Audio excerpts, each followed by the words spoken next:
Di Gawean Podcast, kerjain ide lo. Oke, assalamualaikum warahmatullahi wabarakatuh. Selamat pagi teman-teman. Kembali lagi dengan Hendry di sini dari Digawean. Kali ini kita akan bahas sesuatu yang sangat menarik. Tentunya episode sebelumnya jauh lebih menarik lagi.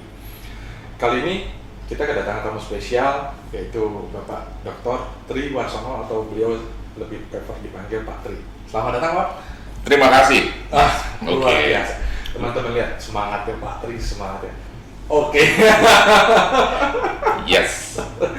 Ini kalian bisa bayangin nih, awalnya beliau sudah menyambut kita dengan sapaan yang luar biasa, artinya dari intonasi suara aja udah oke banget. Nah, teman-teman yang pagi-pagi masih belum ngapa-ngapain ini harus ayo segera cuci muka atau bersiap, nantinya kita mau aktivitas kita, karena ada pembicaraan kita yang akan menarik. Oke teman-teman, beliau adalah konsultan pengembangan SDM. Beliau mempunyai beberapa part yang beliau kuasai, yaitu sebagai public trainer, public coach, dan public counselor. Nah, kali ini kita akan bahas sesuatu yang menarik, yaitu public counselor. Tapi nanti biar beliau sendiri yang menyampaikan seperti apa, karena nggak seru kalau saya bicara. Oke teman-teman, mari kita mulai. Baik Bapak, luar biasa sekali. Terima kasih. Saya sampai jujur ini semangat sekali mendengar. Oke. Baik Bapak, Oke. Kita mulai. Mungkin Bapak bisa memperkenalkan diri. Oke. Kemudian kita lanjut tentang tadi yang saya sampaikan. Yap. Public counselor. Oke. Baik. Teman-teman yang luar biasa. Jadi saya Tri Warsono. Saya tertarik dengan ilmu ini karena dulu banyak sekali orang yang bilang atau bertanya ke saya begini, Pak, kenapa sih ada orang sukses, ada orang hebat, ada orang gagal? Ini apa memang takdirnya seperti itu, atau itu memang karena apa? Terus aku kok seperti ini gimana? Nah, banyak pertanyaan seperti itu ke saya. Saya harus bisa menjawab itu, sehingga saya mencari. Akhirnya ketemu yang saya akan bagikan saat ini. Dan kalau kita bisa memahami ini, maka kita bisa ngutak-ngutik sendiri nantinya. Bagaimana sih supaya aku bisa menjadi seorang yang hebat, yang membedakan orang yang hebat sama orang yang tidak hebat. Atau secara fisik kelihatan sekali. Misalnya kita lihat ada di satu perkantoran, ada orang yang jalannya cepat sekali, kayak terburu-buru, kayak dikejar-kejar. Apa sih bedanya? Ada juga yang orang yang santai di kantor, di apa gitu. Nah, apa sih yang membedakan mereka gitu? Nah, itu ada satu yang membedakan. Jadi mereka bukan bawaan dari lahir, bukan. Tapi yang membedakan adalah mindset.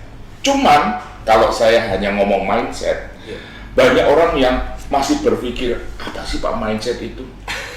Kadang-kadang mereka juga, teman-teman juga masih bingung, mindset yang mana yang maksudnya mindset? Nah, disitulah. Contoh misalnya begini, kalau kita punya motor, selama kita nggak tahu konstruksi motornya seperti apa, cara kerjanya seperti apa, ya nggak bisa kita kutak-kutik. Kalau rusak, ya kita nggak tahu mau ngapain. Tetapi kalau kita tahu konstruksi motor itu seperti apa, partnya seperti apa, ini kerjanya bagian apa, sehingga kalau ada sesuatu yang perlu kita modifikasi sesuai keinginan kita, contohnya misalnya, saya punya motor bebek misalnya, dan saya pengen itu dijadikan alat untuk pembalap, gitu kan, membalap. Maka saya tahu bagaimana ngutak-ngutiknya supaya selaras dengan impian saya sebagai seorang pembalap, ya, gitu loh ya. Nah, demikian juga mindset. Yang membedakan kualitas seseorang itu adalah di mindset. Apa sih mindset? Gampang banget. Nih dia. Oke. Ini mindset itu ibaratnya gelas. Ini mindset, tapi di dalamnya itulah yang merupakan ciri khas kita. Apa sih sebetulnya mindset itu di dalamnya?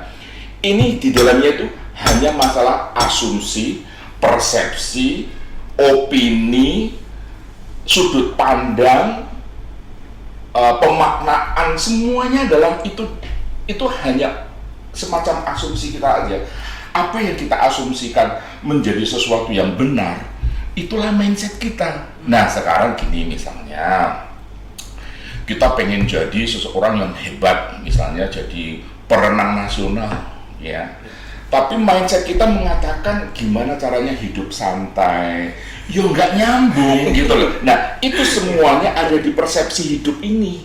Nah ini bisa dimodifikasi, bisa sekali, sangat bisa gitu loh ya. Jadi banyak orang yang memiliki keinginan tapi mindsetnya tidak selaras, akhirnya ya kebentur-bentur ya. Nah itu dia.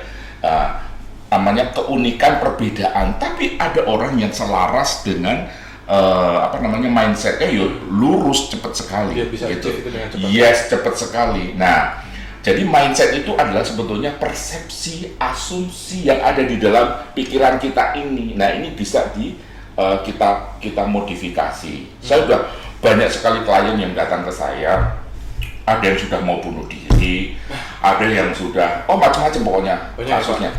Mau bunuh diri kan sebetulnya mindsetnya mengatakan bahwa saya sudah nggak punya jalan keluar lagi gitu loh, hidup ini berat banget gitu loh. Itu mindset dia kan sebetulnya. Nah bagaimana saya menyelaraskan mindset itu supaya ada harapan lagi untuk bisa menjalani hidup ini. Nah jadi sekarang misalnya bagi teman-teman yang masih muda-muda nih gitu kan, pasti punya keinginan ingin menjadi seseorang yang memiliki kebermanfaatan yang luar biasa, atau keahlian deh kalau bahasa mereka yang bisa kelas dunia.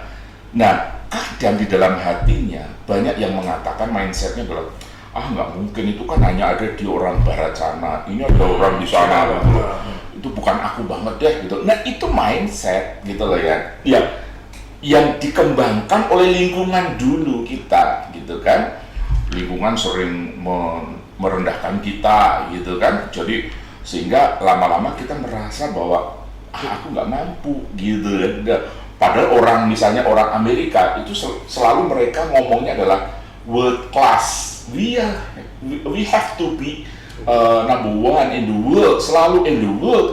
Jadi mindset mereka adalah world adalah milik mereka. Kita masih kecil, itu adalah mindset kita gitu loh ya. Nah kita bisa kok seperti mereka gitu, asal mindset kita diselaraskan dengan keinginan kita seperti apa. Bukan dirubah ya Pak ya? Tidak, diselaraskan. Karena kan, mohon maaf nih Pak, karena pernah ada yang dibilang, makanya mindset lu dirubah. Mindset dirubah, mikirin nih Pak. Tapi dengan bahasan yang tadi Bapak sampaikan, diselaraskan. Sepertinya itu lebih tepat ya Pak? Yes, lebih tepat, harus selaras.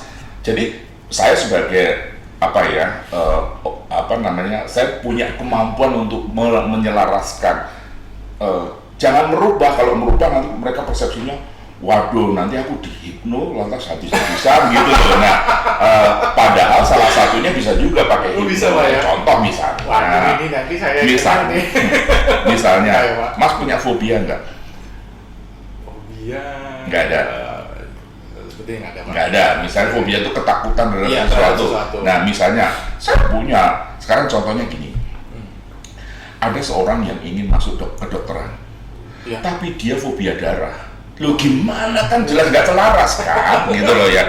Dia datang ke saya, Pak tolong dong, aku pengen jadi dokter tapi aku fobia darah. Nah berarti harus diselaraskan mindsetnya supaya di dalam mindset tadi tidak ada unsur itu. Nah saya bantu dia, akhirnya berhasil dia gitu loh ya. Nah contoh lagi, datang juga ke saya pengen jadi pilot tapi fobia ketinggian.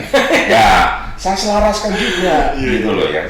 Sebetulnya diselaraskan aja gitu, nggak semuanya kita rubah, enggak, cuma satu aja itu kita rubah gitu ya.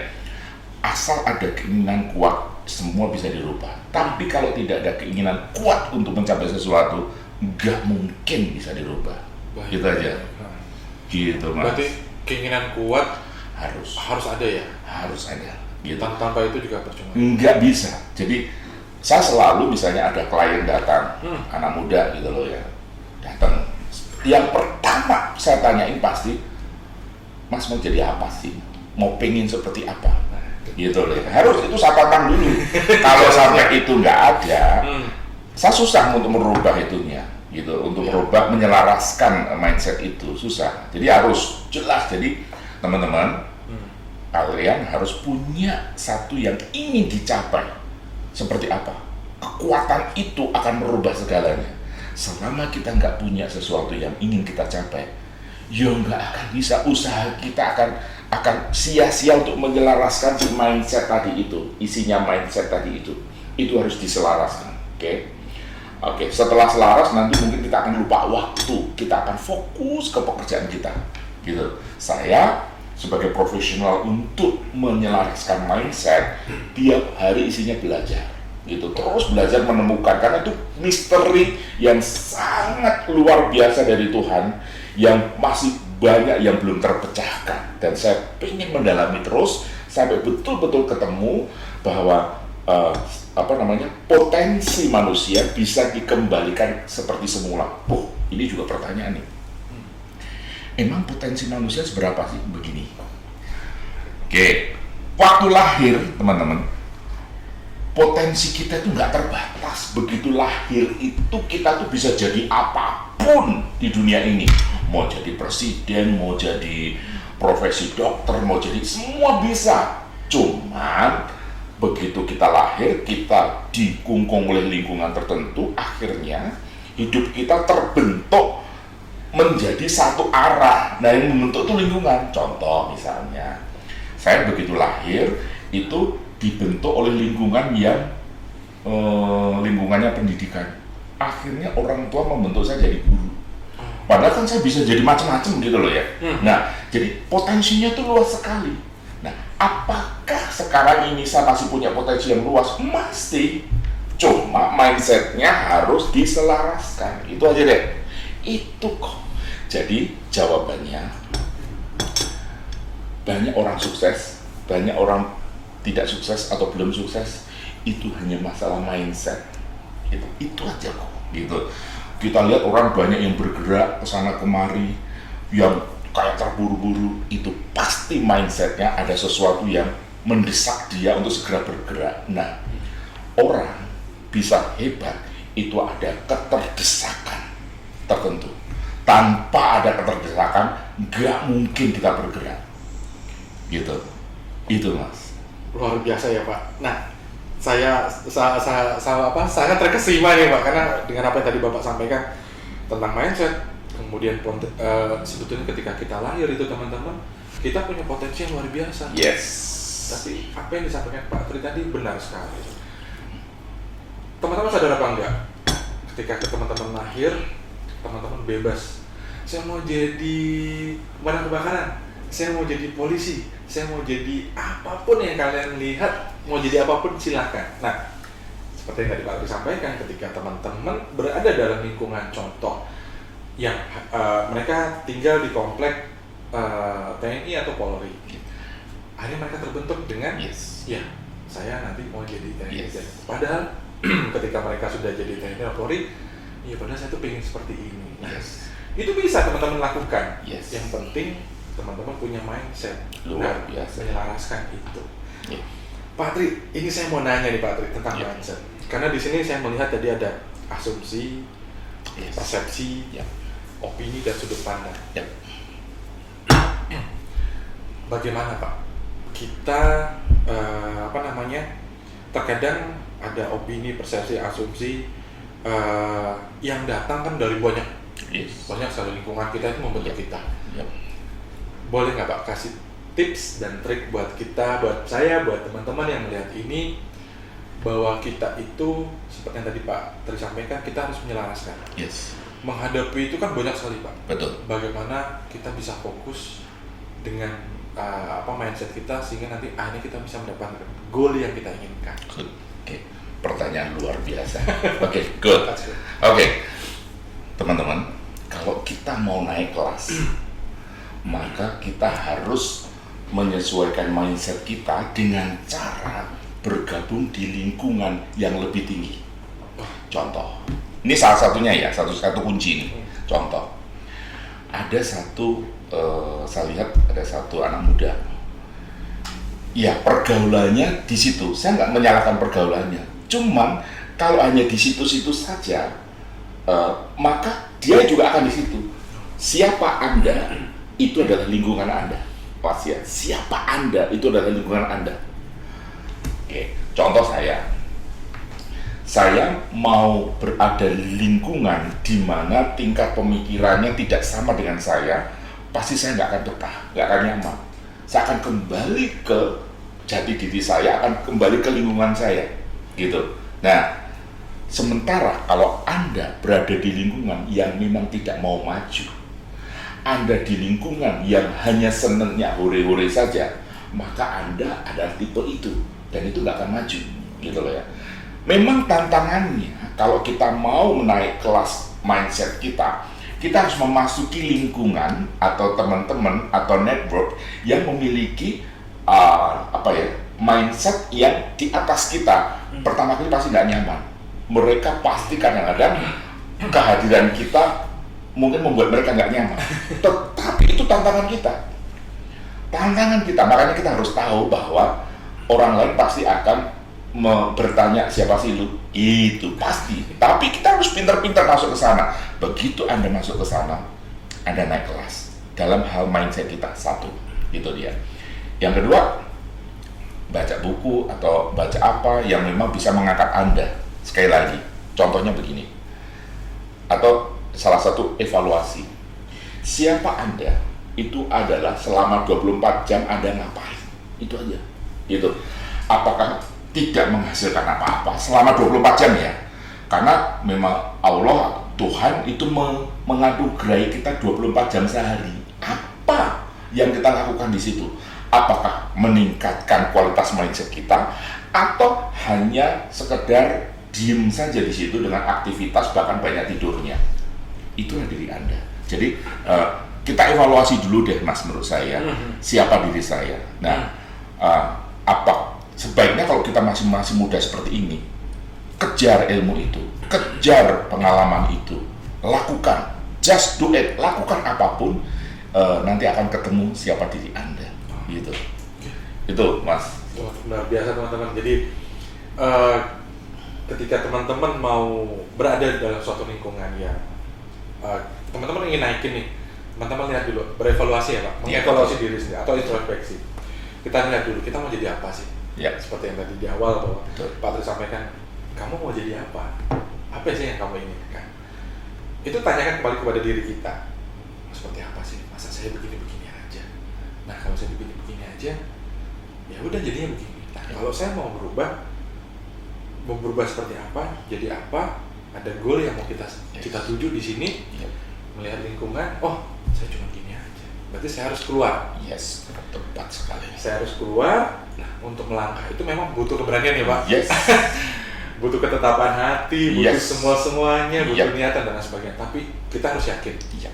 Karena kan dari Allah atau Tuhan sendiri dari Betul. keyakinan kita tuh mampu kok, Ya, kita tuh betul. bisa kok. Betul. Nah, tinggal teman-teman tetapkan, tujukan, ya udah. Memang sih seperti yang tadi menarik Pak, ketika Pak Tri tadi sampaikan, ketika kita mau naik kelas, kita berhadapan dengan sebuah lingkungan yang notabene artinya siapa sih lu? Bener Pak, saya pernah merasakan hal itu. Artinya siapa sih lu Hendrik? Ya emang sih ketika dihadapkan seperti itu kayaknya iya siapa sih gue?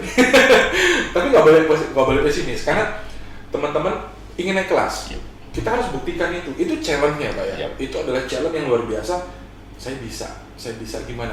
Ya kita belajar mengamati. Ketika kita sudah melihat diri kita melihat mereka ini. Oh begini, oh begitu.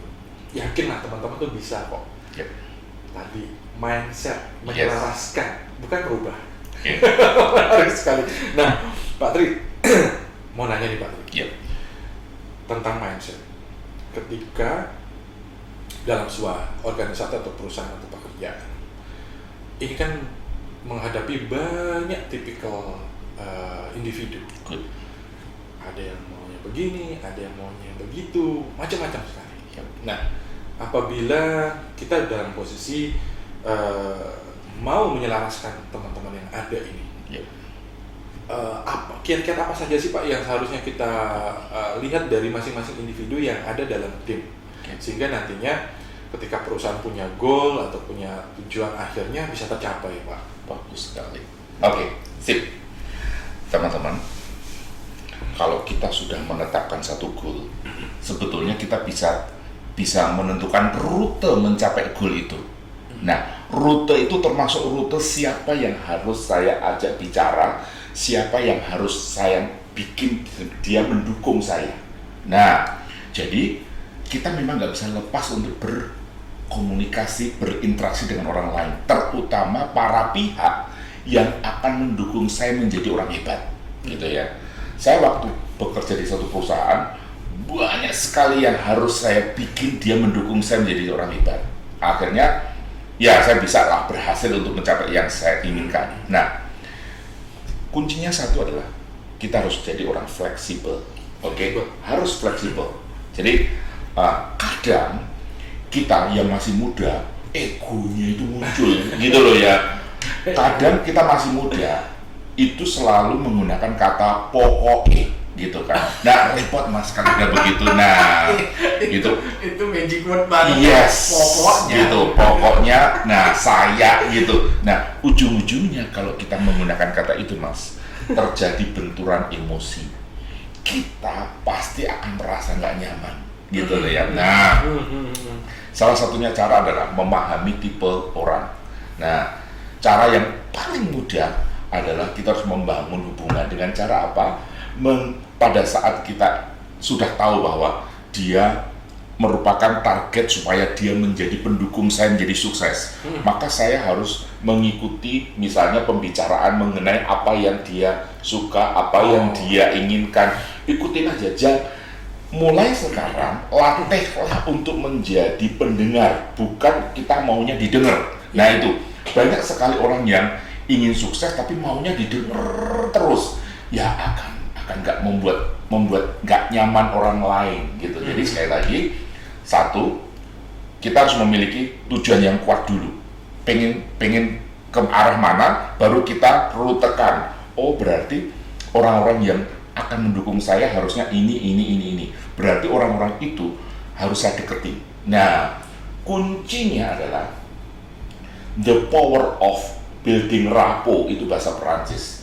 Kekuatan kedekatan sama orang-orang yang calon pendukung saya itu harus saya bangun. Dan tanpa ada kedekatan, maka sulit sekali untuk meminta dia membantu saya menjadi orang yang saya inginkan, ya. Jadi gitu.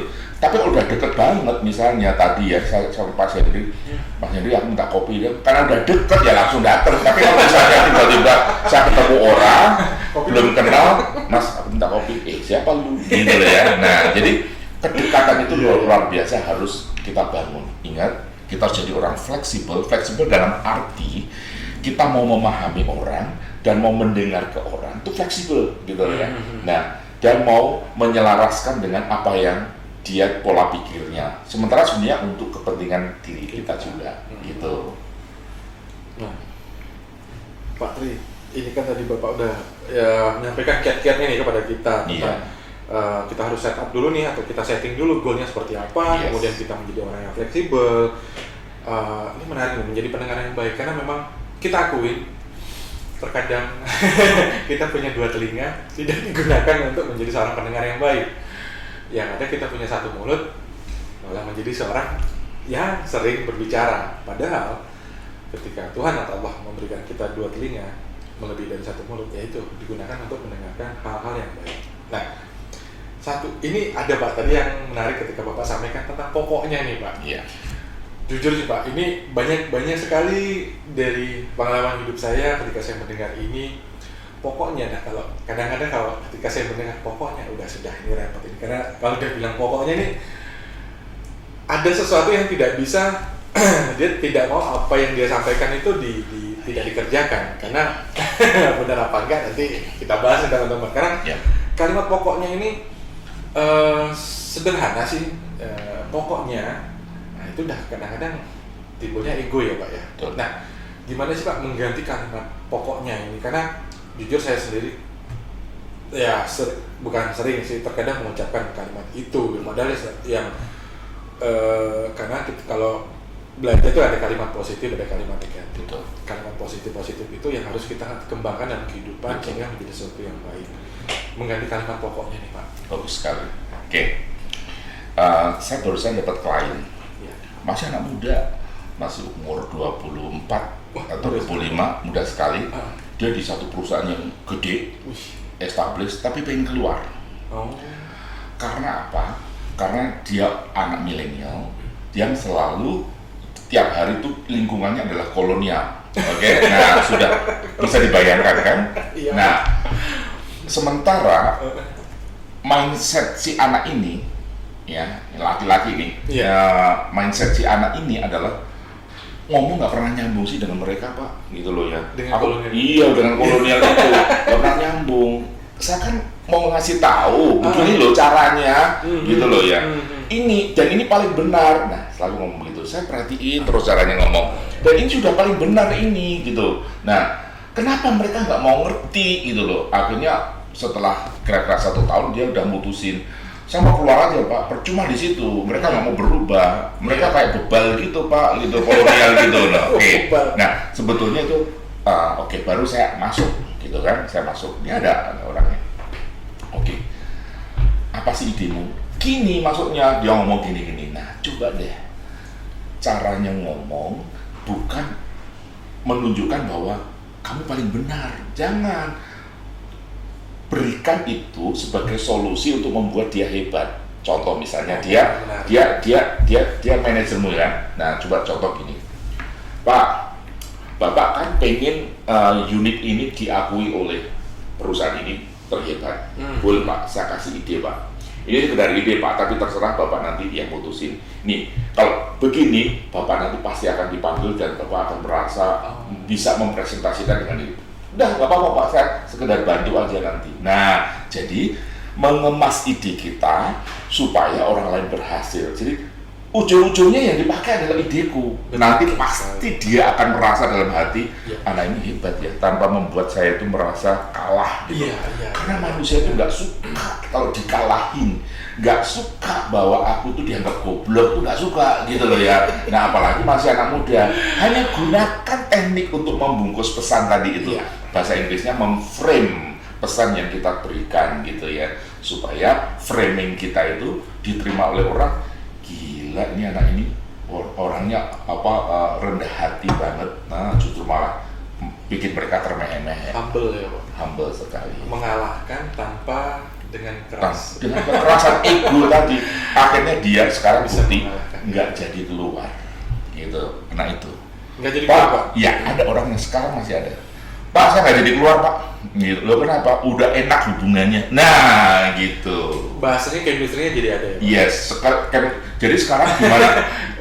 Kapan saja dia selalu dipanggil sih, dong ngobrol sini. Nah, enak gitu. Karena bisa membungkus sebuah pesan, ide, tapi tanpa menjatuhkan kan? Betul. Artinya kita akuin, kita nggak nutup mata bahwa memang sih ketika umur 25 ketemu milenial ketemu kolonial itu udah ya tahu sendiri seperti apa. Emosinya merasa paling hebat dan merasa paling wah gitu. Tapi kalau seandainya si milenial tadi bisa membungkus, bisa menyajikan ide dan gagasan tadi, bukan mengalah sebetulnya, bahkan bukan mengalah untuk kalah. Makanya benar teman-teman, kadang-kadang teman-teman berpikir nggak sih, mengalah bukan berarti kalah. Itu emang benar, ini satu bukti, satu nyata di mana Pak Ted tadi menyampaikan dia mengalah, tapi bukan untuk kalah loh, tapi dia mengalah untuk bisa membawakan pesan atau ide yang dia miliki sehingga diterima oleh si kolonial tadi, dan itu juga tidak menjatuhkan. Nah, ini teman-teman perlu belajar nih. Nah, harus belajar. Kenapa? Terkadang saat ini teman-teman yang milenial ini ketika menyampaikan sebuah gagasan, ya saya bisa pahami, kita bisa pahami bahwa teman-teman tuh sangat semangat untuk menyampaikan sebuah ide. Begini. Tapi terkadang kita lupa bahwa yang kita hadapi itu siapa? Yang kita hadapi itu di mana? Kadang-kadang ego dan semangat itu juga perlu diperhatikan teman-teman biar tidak kebablasan. Oh iya, yang saya hadapi ternyata usianya lebih tua. Oh ternyata yang kita hadapi itu adalah orang tua. Decision maker juga dia, gitu loh. Decision maker terus kalian bilang, nggak bisa pakai gitu. Pindah teman-teman, jadi OB. Ya, oke Pak. Iya.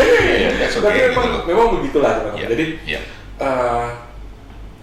sepintar apapun teman-teman, sehebat apapun teman-teman, tapi kalau teman-teman tidak bisa membungkus coach menyajikan sebuah hidangan itu, kalian bilang ini nikmat, wah mantap Pak, saya bikinnya luar biasa begini-begini, tapi kalian tidak bisa mempresentasikannya, tentu itu tidak akan dianggap, benar nggak ya Pak? Ya, betul sekali. Saya banyak belajar akhirnya sama Pak Tri ini, banyak memberikan ilmu, Luar biasa. banyak memberikan masukan. Ini saya bisa bayangin, ini maaf Pak Tri, bagaimana kalau kita kupas public coach sama trainer nantinya di episode berikutnya. Waduh, ini pasti menarik banget. Karena kalau kita sedikit-sedikit ya Pak, kalau untuk trainer Pak, bisa disampaikan dulu nggak Pak ke teman-teman ini lebih ke arah mana? Kalau coach lebih ke arah mana? Sedangkan kita tadi membahas konselor, di mana salah satu konselor aja baru dikit aja yang beliau sampaikan menjelaskan sebuah mindset. Itu aja udah menarik banget untuk disimak, apalagi yang ada trainer, ada coach. Nah, boleh disampaikan nggak Pak? Trainer Baik. atau coach? Kita mulai coach dulu ya. Coach dulu Pak. Good. Kalau counseling itu banyak mengenai emosi, motivasi, semuanya dari situ. Kalau coach, teman-teman, kalau Anda menghadapi seorang coach akan menggali kemampuan Anda sendiri tanpa coach mengajari, dan nanti ujung-ujungnya Anda akan merasa, wow, ternyata aku mampu ya. That is the main purpose of a coach, dan mampu mencari solusi sendiri, tapi di-guide atau ditemenin oleh seorang coach. Coach tidak akan mengajarin kamu harus begini. No, that's not a coach, ya. Tapi misalnya Mas Henry, itulah ya. Mas kan pengen ini menjadi seorang ini dan seterusnya. Mas, menurut Mas apa sih langkah-langkah yang paling cepat untuk mencapai sana? Nah, seperti ini, maka Mas akan mengidentifikasi langkah-langkah yang paling efektif. Nah, itu seorang coach kayak gitu. Coach itu menuju ke satu target atau achievement tertentu. Jadi bagaimana mengarah ke sana, coach. Kalau counseling itu emosional, motivasi, dan seterusnya, gitu. Kalau training itu adalah betul-betul lu diem, gua ngomong ajarin. Nah, itu training, gitu kan? Nah, jadi beda tiga itu, rohnya beda sekali. Jadi coach lebih banyak menggali potensi yang ada di dalam seseorang supaya dia menemukan sendiri jalan yang paling tepat buat dia untuk mencapai satu target, gitu. Misalnya contohnya gini, Mas, yuk kita ke Ancol, menurut Mas mana yang paling tepat jalannya? Nah, menurut saya gini bener. Terus ada berapa traffic light di sana? Ada 10. Masih ada nggak yang kurang traffic light-nya misalnya? Sampai ketemu sendiri, nah itu mencapai satu tujuan. Itu adalah coaching, ya, gitu Mas. Wah, teman-teman, ini mau bilang nih ke teman-teman. Tadinya Pak, jujur ketika saya mendengar kata coach kan berarti kan coach mengajari ya. Ternyata di sini adalah menggali potensi diri. Ya tadi maaf ya Pak, karena saya masih awam, akhirnya saya lihat coach itu saya diajarin nih. Ternyata tidak. Kita digali potensi diri kita sendiri, seperti yang tadi Pak Tri sampaikan, bahwa jalan menuju ke Ancol banyak, tapi mana yang lebih efektif? Nah, coach itu membimbing kita untuk menggali potensi kita, atau kita berpikir dipaksa untuk, bukan dipaksa sih sebetulnya, menggali, ayo keluarkan semua kemampuan diri kamu, sehingga mencari tahu di mana sih yang terbaik itu seperti apa.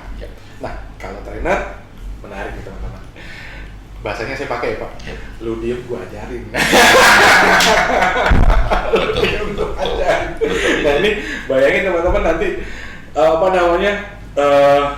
ini ya pasti akan kita akan bahas ini lagi Pak, karena yang trainer lu diem gua ajarin, teman-teman iya trainer lu diem gua ajarin. Nah ini mau nih, dan coach juga menggali potensi diri ini juga luar biasa. Nah baik Pak Tri, sebelum kita mengakhiri sesi ini, boleh nggak Pak minta ujangan, minta saran dari Bapak untuk buat saya pribadi dan buat teman-teman yang ada dan menonton ini,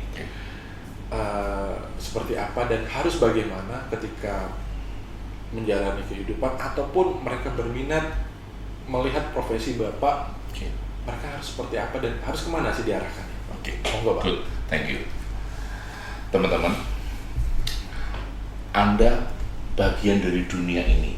Mereka yang di luar sana sama dengan Anda, tinggal mindset Anda disamain dengan mereka, maka Anda bisa sama dengan mereka. Karena yang membedakan Anda dengan orang yang di sana, yang di luar negeri, entah dimanapun, itu hanya masalah mindset. Dan mindset mereka waktu kecil dididik dengan metode-metode tertentu, kita metode tertentu. Jadi sehingga menghasilkan siapa diri Anda. Untuk bisa ke sana, bisa hanya menyesuaikan, menyelaraskan mindset Anda. Itu saja, hanya sejauh penyelarasan mindset Anda seperti itu, maka Anda akan bisa sama, bahkan bisa melebihi mereka. Orang-orang Jepang, orang-orang Korea yang menemukan berbagai hal, mereka pasti sudah memiliki mindset. Nggak ada hebatnya mereka. Anda juga sama dengan mereka. Hanya masalah mindset yang ada di dalamnya itu, persepsi mengenai diri kita, persepsi mengenai ilmu ini, persepsi mengenai hidup ini. Just selaraskan mindset Anda bisa menjadi orang world class. Oke teman-teman, luar biasa apa yang disampaikan oleh Pak Tri buat kita semua di sini. Sekali lagi, mindset harus diselaraskan. Kata kuncinya seperti itu. Baik teman-teman, tanpa mengurangi rasa hormat dan penasaran kalian tentang diskusi kita kali ini, kita akhiri sampai di sini dan kita akan kembali lagi dengan topik-topik yang menarik, topik-topik yang luar biasa, dan pasti nanti kita akan undang lagi Pak Tri untuk mengupas tentang public trainer dan public coach, karena ini pasti penasaran buat teman-teman. Mohon kesediaan waktunya ya Pak, apabila diundang kembali ya Pak ya. Siap. Alhamdulillah, luar biasa suaranya. Baik teman-teman, wabillahi taufiq wal hidayah. Wassalamualaikum warahmatullahi wabarakatuh. Selamat beraktivitas dan sukses selalu buat kita semua. Terima kasih Bapak.